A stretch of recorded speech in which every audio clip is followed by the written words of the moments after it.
We're helping out a little girl here. Her name's Elka.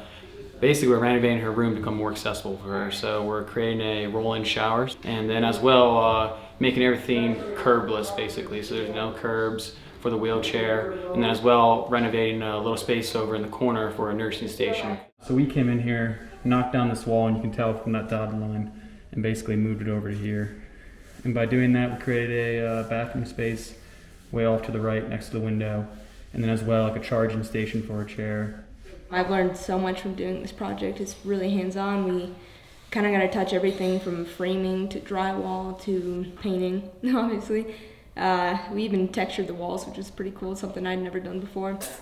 It's definitely a good way to get back to the community, a good way to tune your skills in, learn things that you've never done before and things that you don't learn in the classroom here at CSU. In my time here at CSU, I kind of always saw CM Cares, and I thought, that's something I would really like to do and really help out the community and be able to volunteer for a family that really needs it. It feels great.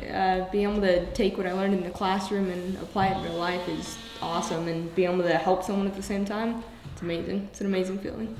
So a lot of work that went into this, but at the end of the day, it's for a really good cause, and it's awesome to be a part of something that is greater than yourself.